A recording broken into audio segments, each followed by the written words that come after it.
Stop scrolling, close every other tab. Let the noise pause for a moment, because what I'm about to walk you through is not another recycled silver prediction or another emotional rant about manipulation. Today is Saturday, February 14th, 2026, and what we are about to break down may be the most important macro framework released this year, not because it promises excitement, not because it guarantees riches, but because it forces us to confront arithmetic, cold, mechanical, balance sheet arithmetic that does not care about opinions, headlines, or comfort. The framework comes from Dan Oliver, the founder of Merkin Capital. On February 9th, 2026, he published a research note that most of the financial media will never discuss openly, not because it lacks credibility, but because it directly challenges the stability of the modern monetary architecture. It questions the durability of the system that Wall Street operates inside, and institutions rarely amplify research that implies their foundation is unstable. Oliver does not begin with silver. He does not begin with price targets. He begins with a date, early 2022. That, he argues, is when the current precious metals cycle truly began, not because of a CPI print, not because of a breakout on a chart, but because of a geopolitical action that permanently altered sovereign reserve behavior. The United States froze Russian central bank reserves held in Western financial institutions. With a digital command, access to dollar-denominated assets was restricted. The reserve currency was weaponized. Now place yourself in the position of another central bank. Imagine you are a policymaker in Beijing, Ankara, or New Delhi. You observe that dollar reserves, once considered untouchable, can be immobilized. Do you continue accumulating that asset with full trust? Or do you diversify into something that cannot be frozen, cannot be digitally deleted, and cannot be sanctioned through a banking system? The rational answer is obvious. You accumulate gold. That is precisely what followed. From late 2022 through early 2026, central banks accelerated gold purchases at a pace not seen in decades. The World Gold Council data confirms record accumulation. Customs reports confirm large imports into Asia. Vault depletion statistics align with sustained sovereign demand, and the price chart reflects steady, disciplined buying pressure. Gold rose despite aggressive Federal Reserve rate hikes. Traditional economic textbooks suggest higher rates suppress gold, yet gold climbed anyway. The reason is structural. This was not speculative buying. It was not hedge funds anticipating rate cuts. It was sovereign diversification. Central banks were not trading gold. They were repositioning reserves. They were reducing exposure to a system that had demonstrated conditional access. Oliver defines this as phase one, quiet accumulation, strategic repositioning while public attention remained elsewhere. While media focused on technology equities and short-term earnings cycles, sovereign institutions were building hard asset reserves. Gold moved from roughly $800 to current levels without widespread retail participation. Most individuals cannot quote the gold price within a few $100s. That tells you how subdued phase one has been. But phase two, according to Oliver, will not resemble phase one. Phase two will not be quiet. It begins when structural contradictions inside the U.S. financial system intensify. And this is where the thesis becomes uncomfortable for policymakers. The Federal Reserve faces a dilemma. The presumed incoming chair, Kevin Warsh, has articulated two objectives. First, lower interest rates to stimulate domestic manufacturing and reduce borrowing costs. Second, shrink the Federal Reserve's balance sheet, reversing years of quantitative easing. Individually, each objective appears reasonable. Together, they conflict. Shrinking the balance sheet drains reserves from the banking system. Fewer reserves reduce liquidity. Reduced liquidity pressures funding markets, pushing overnight rates higher as institutions compete for available cash. We have seen this dynamic before. In September 2019, the repo market froze and overnight rates spiked sharply. The Federal Reserve intervened immediately. In December 2025, reserve scarcity again created instability within Treasury markets. Each attempt to withdraw liquidity triggered stress. When stress emerges, the Federal Reserve responds with liquidity injections. The terminology varies. Standing repo facilities, temporary operations, technical adjustments, but the effect remains identical. The balance sheet expands, new dollars enter circulation. This creates a feedback loop. Liquidity expansion weakens currency purchasing power. A weaker currency encourages foreign reserve managers to accelerate diversification. Reduced foreign demand for U.S. Treasuries pushes yields higher. Higher yields increase federal interest expense, now exceeding $1 trillion annually on approximately $39 trillion in debt. Rising interest burdens threaten fiscal sustainability, which pressures policymakers to intervene further. The cycle reinforces itself. Oliver's assessment is blunt. The current financial structure cannot operate indefinitely in its existing design. This is not alarmism, it is arithmetic. And arithmetic becomes undeniable when examining balance sheets. The United States officially holds roughly 245 million troy ounces of gold across Fort Knox, the West Point Mint, and the Denver Mint. Meanwhile, the Federal Reserve's balance sheet approximates $7.5 trillion. If policymakers attempted to back even one-third of that balance sheet with gold, the implied price approaches $8,395 per ounce. Half backing pushes the figure above $12,000. Full backing under crisis conditions implies multiples beyond those levels. These numbers are not speculative forecasts, they are derived from division.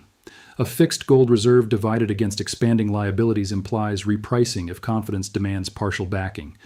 The math is indifferent to skepticism. It simply resolves the ratio. And if gold must reprice significantly under structural stress, silver will not remain static.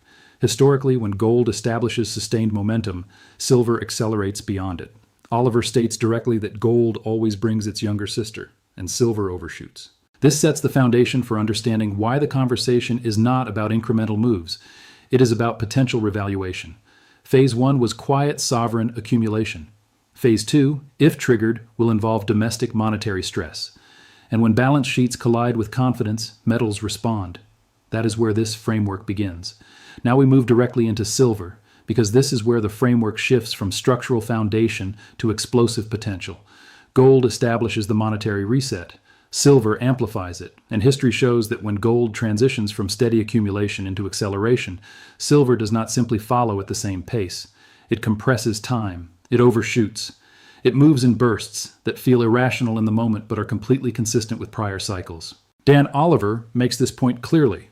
Gold is disciplined capital. Silver is reactive capital. When confidence shifts, investors do not rotate gently. They stampede toward leverage. And silver historically functions as monetary leverage to gold.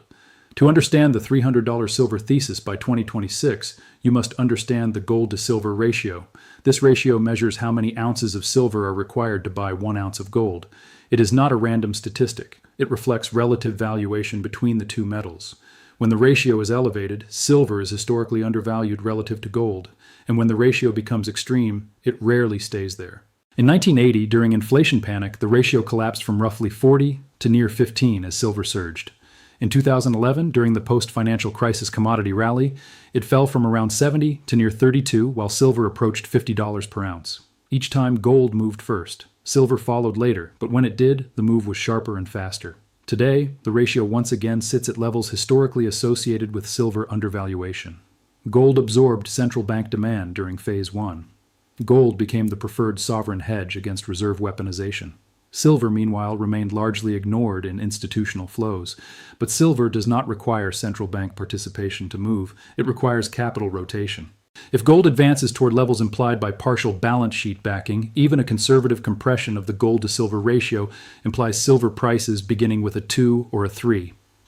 In that scenario, $300 is not a fantasy projection. It is a mathematical extension of ratio normalization combined with gold repricing. But the ratio alone does not capture the full picture. Silver differs from gold in one crucial way: consumption. Nearly every ounce of gold ever mined still exists in some form. It sits in vaults, jewelry, or central bank reserves. Silver, however, is consumed industrially. It is embedded into solar panels designed to function for decades. It is soldered into electronics, medical devices, semiconductors, and military systems. Much of it is economically unrecoverable. Over the past 5 years, global silver demand has exceeded annual mine supply. The market has operated in deficit. Above-ground inventories have been drawn down. Exchange-registered stocks remain low relative to historical averages. The London Vault System reports declining accessible inventories, industrial demand tied to energy transition, artificial intelligence infrastructure, and defense production continues expanding. That dual identity, monetary metal, and industrial input, creates asymmetry. During stable periods, industrial demand anchors price. During monetary stress, investment demand collides with constrained supply. When both forces operate simultaneously, price becomes the balancing mechanism. Oliver's note also highlights another overlooked dimension: mining equities. Despite gold reaching record levels, capital has continued flowing out of gold mining exchange-traded funds. The GDX and GDXJ have seen outflows even in a rising gold environment. Many producers and developers trade below net asset value. That pricing suggests the equity market does not fully believe the bull market is durable. Historically, that configuration has preceded violent re-ratings. In prior cycles, when miners traded at discounts during early accumulation phases, the eventual recognition phase produced outsized returns. When generalist fund managers, who currently maintain minimal exposure to precious metals equities, decide they require allocation, they do not trickle in gradually, they allocate quickly. And because the sector is small relative to broader equity markets, price adjusts rapidly. Silver miners represent an even narrower subset, fewer companies, less institutional coverage, lower liquidity. If capital seeks leveraged exposure to rising silver prices, the available equity supply cannot absorb substantial inflows smoothly. Companies producing silver profitably at current prices would experience extraordinary margin expansion at $150 per ounce. At $300, cash flow dynamics would look dramatically different. This is not about speculative mania, it is about elasticity. Small sectors respond violently to incremental capital shifts. Of course, skepticism must be addressed honestly. The pathway to $300 silver requires stress. It requires the Federal Reserve to pivot toward renewed liquidity expansion. It requires bond markets to react to deficit monetization. It requires the domestic dollar system to experience tension. The bearish argument suggests policymakers manage a soft landing. That rates decline gradually, while balance sheet contraction proceeds without destabilizing funding markets. That economic growth offsets debt burdens. That technological productivity reduces inflationary pressure. That foreign demand for U.S. Treasuries stabilizes despite geopolitical shifts. If all those variables align simultaneously, silver may appreciate more moderately. But the probability of every moving piece functioning flawlessly within a $39 trillion debt framework is not high. Central banks are not behaving as though everything is stable. They are accumulating gold at record pace. Nations are diversifying trade settlement systems. Mining companies are delaying financing, anticipating higher valuations. Behavior often reveals expectations more clearly than commentary. Oliver outlines a plausible sequence. A credit disruption occurs. It could emerge in private equity, commercial real estate, structured credit markets, or sovereign debt among developed nations. The specific catalyst matters less than the response. The Federal Reserve cuts rates. Liquidity facilities expand. The balance sheet grows again. In previous crises, a large portion of new liquidity flowed offshore. Today, reserve diversification suggests that incremental dollars may remain domestic. If that occurs, those dollars compete for assets within U.S. borders. Equities, commodities, and real assets absorb flows. Inflation expectations rise. Bond yields increase as investors price monetization risk.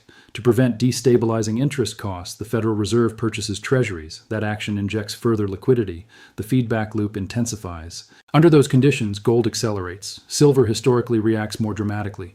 Price does not move linearly. It gaps. It compresses months of movement into weeks. During that phase, narrative shifts rapidly. Analysts previously dismissive of silver's monetary relevance reframe commentary. Price momentum attracts attention. Retail participation increases. Premiums expand. Dealer inventories tighten. The essential point is positioning before recognition. Understanding structural arithmetic before repricing occurs provides strategic advantage. Waiting for consensus eliminates asymmetry. Silver's temperament will test patience. Corrections of 15 or 20% will occur within the broader trend. Periods of stagnation will create doubt. Alternative assets will appear more exciting temporarily, but when repricing begins in earnest, it often unfolds during thin liquidity windows, catching participants off guard. If gold approaches levels implied by partial balance sheet backing, and if the ratio compresses toward historical averages, $300 silver becomes a plausible overshoot, not an absurd projection. This framework is not emotional. It is conditional. It depends on policy response, reserve behavior, supply constraints, and ratio normalization. But the inputs are observable. Debt trajectories, balance sheets, central bank accumulation, industrial demand. Phase 1 was quiet. Phase 2, if triggered, will not be. And when structural tension resolves, silver will not whisper. It will move. Everything now comes down to response, not predictions, not opinions. Response, because systems reveal their true nature under pressure, and the modern monetary system has followed the same pattern for more than 50 years. Since 1971, whenever stress has threatened stability, policymakers have chosen liquidity over contraction. They have chosen expansion over discipline. They have chosen intervention over reset. That historical behavior matters more than any speech, press conference, or policy projection. If a credit fracture emerges in 2026 or beyond, the Federal Reserve is unlikely to tolerate cascading defaults or prolonged deflation. It will intervene. Rates will be cut. Liquidity facilities will expand. Balance sheet contraction will pause or reverse. The form may change. The terminology may evolve. But the instinct will remain consistent. Stabilize first, resolve later. The difference this time is the external environment. In previous crises, newly created dollars flowed outward. Foreign central banks recycled trade surpluses into U.S. treasuries. Offshore demand absorbed liquidity. Today, that mechanism is weakening. Since early 2022, reserve managers have diversified aggressively into gold. Bilateral trade agreements increasingly bypass dollar settlement. The precedent of reserve freezing has altered strategic calculus. If incremental liquidity remains primarily domestic, price dynamics shift. Dollars compete for finite real assets within national borders. Asset inflation intensifies. Commodity markets respond. Precious metals, particularly those with monetary history and constrained supply, absorb flows rapidly. Bond markets will not ignore that development. If investors perceive sustained deficit monetization, yields will demand compensation. Rising yields increase federal interest expense, already exceeding $1 trillion annually on approximately $39 trillion in debt. Higher interest payments widen deficits further. To prevent destabilization, the Federal Reserve purchases treasuries. Liquidity expands again. The loop reinforces itself. At a certain point, confidence transitions into calculation. Investors evaluate liabilities relative to tangible backing. The United States holds approximately 245 million troy ounces of gold across Fort Knox, West Point, and Denver. The Federal Reserve balance sheet stands near $7.5 trillion. Even partial backing scenarios imply dramatic repricing if confidence erodes. Division determines outcome. Silver does not operate independently of this arithmetic. It amplifies it. Its market is smaller, its liquidity thinner, its volatility structurally embedded. When gold establishes sustained momentum driven by balance sheet mathematics, capital rotates towards silver-seeking leverage. The gold-to-silver ratio compresses. Price acceleration follows. The supply constraint intensifies that dynamic. Expanding mine production requires years of exploration, permitting, financing, and development. Many primary silver operations exist in jurisdictions with regulatory complexity. Meanwhile, industrial consumption continues independent of monetary cycles. Solar infrastructure expansion, semiconductor fabrication, electric vehicle components, and defense manufacturing rely on silver's conductivity and durability. Inventory buffers have declined after multiple years of market deficits. Exchange-registered stocks remain historically tight. When monetary demand collides with industrial necessity, price becomes the only adjustment mechanism. $300 silver is not presented as equilibrium. It represents potential overshoot during a compression event.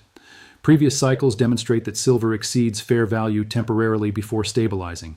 The 1980 spike and the 2011 surge both retraced eventually, but the overshoot occurred because structural tension resolved rapidly rather than gradually. Dan Oliver's projection relies on revaluation under stress, not perpetual exponential growth. That distinction is critical. Repricing can occur without permanent elevation. Understanding the possibility allows measured preparation rather than reactionary speculation. Preparation does not require leverage. It does not require abandoning diversification. It requires comprehension of ratios and supply realities. Physical metal reduces counterparty exposure. Mining equities provide operational leverage. Each approach carries volatility. Each demands patience. Patience matters because silver tests conviction. It corrects sharply during consolidations. It trades sideways while alternative assets capture attention. Doubt emerges during quiet phases. Historically, those psychological troughs precede acceleration. When acceleration begins, it rarely announces itself politely. Thin liquidity sessions amplify movement. Overnight gaps compress weeks of price action into hours. A $30 move in a single day may seem extreme today, but in a compressed market facing monetary repricing, volatility expands rapidly. As repricing unfolds, narrative adapts. Analysts who once dismissed silver as merely industrial will revise language. Financial commentary will frame the move as foreseeable.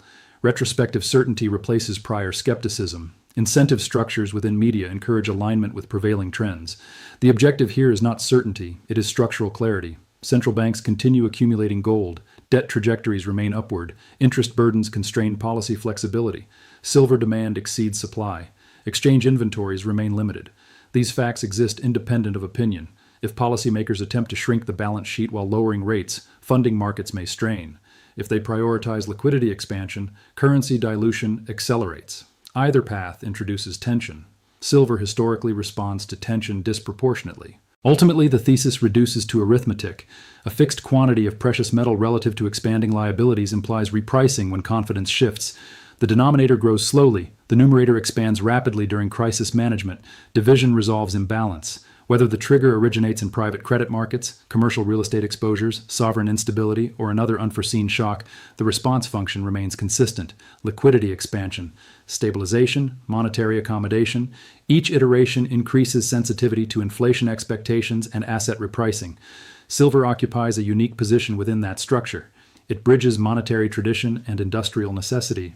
It is small enough to move violently, yet essential enough to maintain baseline demand. That combination creates asymmetry. If gold approaches levels implied by partial balance sheet backing, silver will not remain stagnant. The gold-to-silver ratio will compress. Capital rotation will intensify. Supply constraints will magnify movement. Under those conditions, $300 per ounce represents potential outcome, not fantasy. Phase 1 was quiet sovereign accumulation. Phase 2, if activated, will be visible domestically through funding stress and policy pivots. Balance sheets will collide with confidence. Metals will respond. Understanding that sequence transforms volatility from surprise into expectation, it frames silver not as speculation, but as conditional hedge against systemic recalibration. Dan Oliver is not predicting emotion. He is evaluating liabilities and reserves. He is applying division to balance sheets. He is observing that 245 million ounces backing $7.5 trillion implies repricing under stress. Markets can delay arithmetic, but they cannot repeal it, and when arithmetic asserts itself, silver's overshoot will not feel random. It will be the mechanical consequence of ratios resolving under pressure. Patience, therefore, becomes strategy, patience grounded in math, patience informed by supply constraints, because when the equation resolves, it will not ask for permission.